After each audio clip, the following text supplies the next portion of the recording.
Hey, so tonight I want to discuss what is the deep state and how to think about things about the deep state. So, what is a deep state? Well, imagine you had a company, let's just say a licorice company that your family started 200 years ago and is super successful and has worldwide distribution, and you guys make millions and billions a year.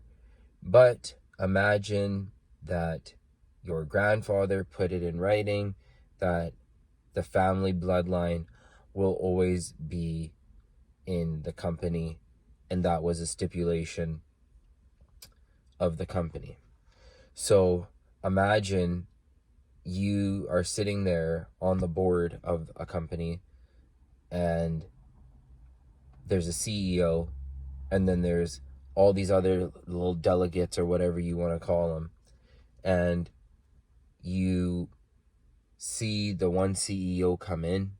He's not so great, so you exit him out, and then the business still keeps running.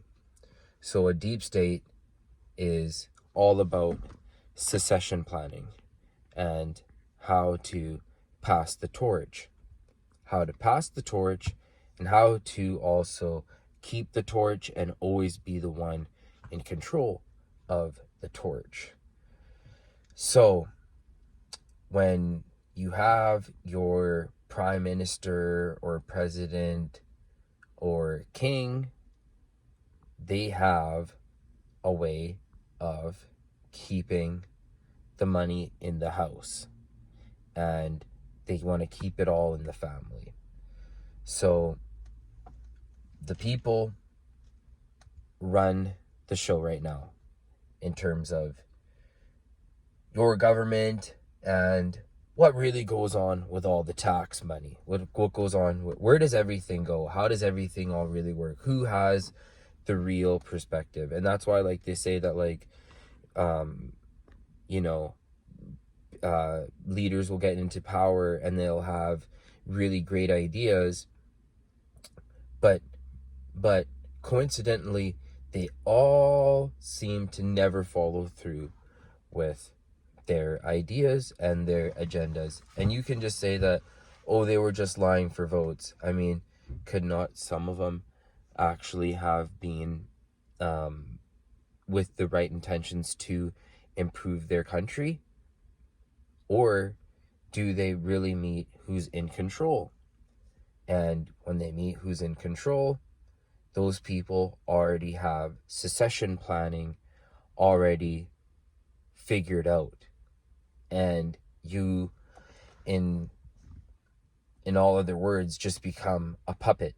So a deep state is the board, and the president or whatever leader is just a puppet face CEO.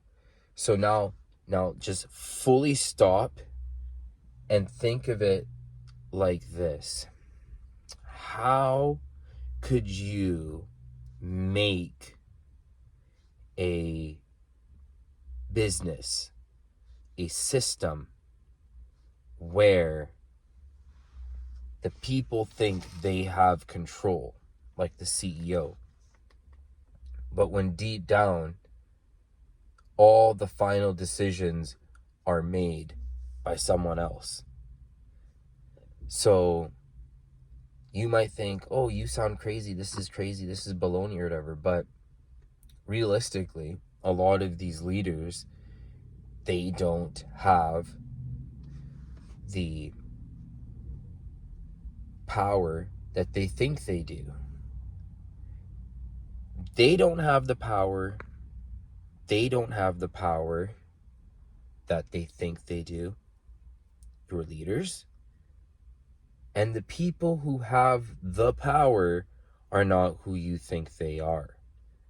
An example would be Larry Fink, the CEO of BlackRock. Why would he be so important? Well, if you take California, for example, California has an economy bigger than like so many countries. And if you take all of California's GDP, now don't please do not grill me about the numbers. I'm giving an example. Imagine that California's GDP was $8 trillion. But imagine BlackRock has $8 billion in their management fund that they manage.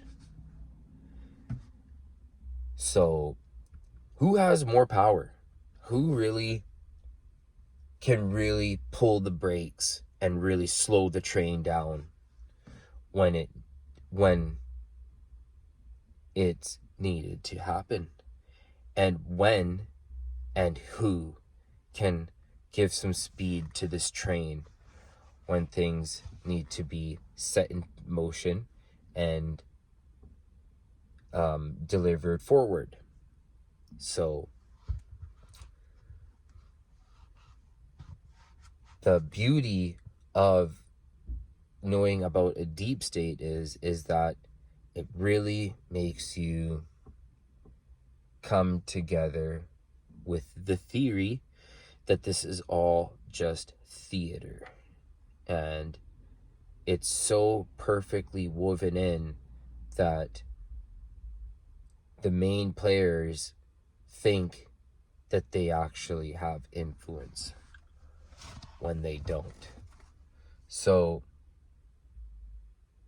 when you think like who has the real power in a country, is it the business leaders or is it actually the politicians?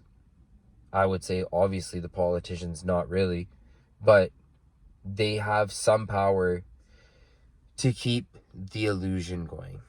And just like the way the money is funny, as long as people believe in the charade, it's just going to keep going and going and going and going and going. So if people ever started thinking and being like, huh? What's really going on here? Then it would be hard to keep the game going. How do you keep the game going? By pretending there ain't a game. And that's why you have to just keep playing the game. So if you get anything out of this, please leave a like and subscribe. And, I'm not coming at you with big, huge facts and my sources or whatever. This is conceptualization to the highest degree. This is way beyond what they teach at Harvard. This is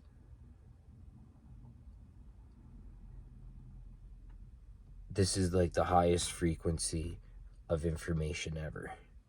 Please leave a like and subscribe. Thank you. And thank you for all the 106 subscribers I have. It feels amazing. I think people are bullshitting when they say they get 1 million subscribers. It feels way better. You'll feel like the king of the world with 106 subscribers. Peace.